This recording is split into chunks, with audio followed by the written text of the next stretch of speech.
దేశం రాష్ట్రం అభివృద్ధికి దోహదపడేదే వ్యవసాయ రంగమని మంత్రి అచ్చెన్న అన్నారు. రాష్ట్ర వార్షిక బడ్జెట్లో భాగంగా వ్యవసాయ బడ్జెట్ను ఆయన నేడు అసెంబ్లీలో ప్రవేశపెట్టారు. విస్తీర్ణం పెంపుకి కార్యాచరణ రూపొందించాం. 2024-25 సంవత్సరంలో ఏపీ జీఎస్డీపీ మొదటి ముందస్తు అంచనాల ప్రకారం వ్యవసాయం జీవీఏలో 57,187 కోట్లు, అంటే వ్యవసాయంలో వృద్ధి రేటు 22.86%గా నమోదైంది. గత ప్రభుత్వం భూసార పరీక్షలను పూర్తిగా విస్మరించింది. మన ప్రభుత్వం 2024-25లో సాయిల్ హెల్త్ అండ్ ఫెర్టిలిటీ పథకం కింద 13.09 కోట్లు నిధుల ఖర్చుతో 4,30,000 భూసార పరీక్షా పత్రాలను రైతులకు అందించింది. అలాగే 2025-26 సంవత్సరంలో 6 లక్షల భూసార పరీక్ష పత్రాలు రైతులకు అందించడానికి లక్ష్యంగా పెట్టుకున్నాం. 2014 నుండి 2019 వరకు అప్పటి మన ప్రభుత్వం రైతులు వారి పొలంలోని భూసారాన్ని సరిచేసుకొని మంచి దిగుబడి సాధించడానికి 3 లక్షల మెట్రిక్ టన్నులు జింకు, జిప్సం, బోరాన్ వంటి సూక్ష్మ పోషకాలను రాయితీలతో రైతులకు అందించాం. 2019 నుంచి 2024 వరకు గత ప్రభుత్వం సూక్ష్మ పోషకాల సరఫరా పూర్తిగా నిలిపివేసింది. తిరిగి మన ప్రభుత్వం 2025-26 సంవత్సరంలో 5.98 లక్షల హెక్టార్ల విస్తీర్ణంలో రైతులకి రాయితీపై సూక్ష్మ పోషకాలు పంపిణీ చేయడానికి నిర్ణయించాం. ప్రస్తుతం భూసారాన్ని తెలుసుకోవడానికి వాడుతున్నటువంటి సాంప్రదాయక వెట్ కెమిస్ట్రీ స్థానంలో డైకెమిస్ట్రీ పద్ధతిని వినియోగంలోకి తీసుకురావడానికి చర్యలు తీసుకుంటున్నాం.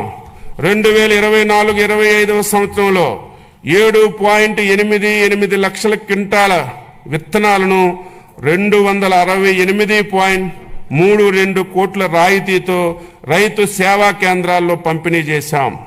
గత ప్రభుత్వం చెల్లించకుండా బకాయిలు పెట్టినటువంటి 120 కోట్లు విత్తన రాయితీని ఈ ప్రభుత్వం చెల్లించింది. ఇంకను 100 కోట్లు చెల్లించబోతున్నాం.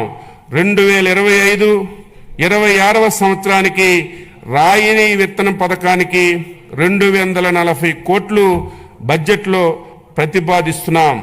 2024-25లో 35.87 లక్షల మెట్రిక్ టన్నుల ఎరువులను సహకార సంస్థలు, రైతు సేవా కేంద్రాలు, ప్రైవేటు వర్కర్ల ద్వారా సరఫరా చేశాం. అలాగే 2025-26 సంవత్సరంలో రాష్ట్రానికి అవసరమైనటువంటి 41.38 లక్షల మెట్రిక్ టన్నుల ఎరువులు సరఫరాకు చర్యలు తీసుకుంటున్నాం.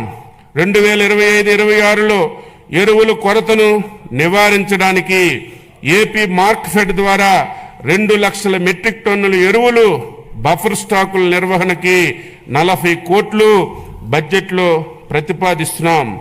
అన్నదాతకు అండగా నిలబడి వ్యవసాయాన్ని లాభసాటిగా మార్చేందుకు తలపెట్టిన బృహత్తర కార్యక్రమమే పొలం పిలుస్తుంది.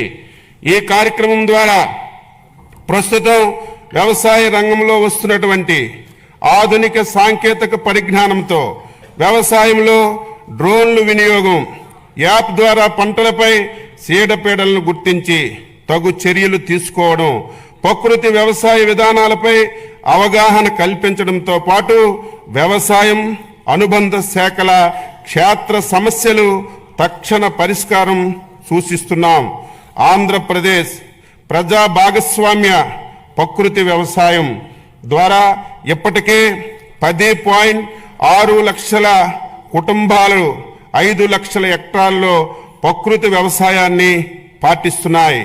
పీజీఎస్ ఇండియా ఆర్గానిక్ సర్టిఫికేషన్ ద్వారా 4.76 లక్షల హెక్టార్లలో 10.38 లక్షల మంది రైతుల్ని ధృవీకరణ చేస్తున్నాం. కొత్తగా ప్రారంభించినటువంటి national mission in natural farming పథకం పరిధిలోకి 3,000 కొత్త గ్రామ పంచాయతీల్లోని 2,570 క్లస్టర్లను ప్రకృతి వ్యవసాయ పరిధిలోకి తీసుకురానున్నాం. 2025-26లో 7,116 గ్రామ పంచాయతీల్లో పిఎండిఎస్ 365 రోజులు గ్రీన్ కవరు ఏడాది పొడవునా ఆదాయాన్ని అందించే ఏ గ్రేడ్ ఏటీఎం మోడల్స్ ను మొదలగు రసాయనిక రహిత ప్రకృతి వ్యవసాయాన్ని చేయిస్తున్నాం. సర్టిఫికేషన్ మరియు ట్రేసబిలిటీ అమలు చేయడానికి చర్యలు తీసుకుంటున్నాం.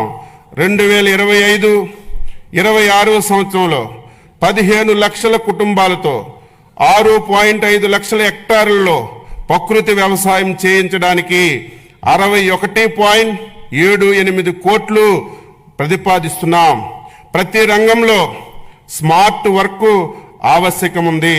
అలాగే వ్యవసాయం రైతు భారం కాకుండా లాభసాటి కావడానికి వ్యవసాయ యాంత్రీకరణ అవసరం.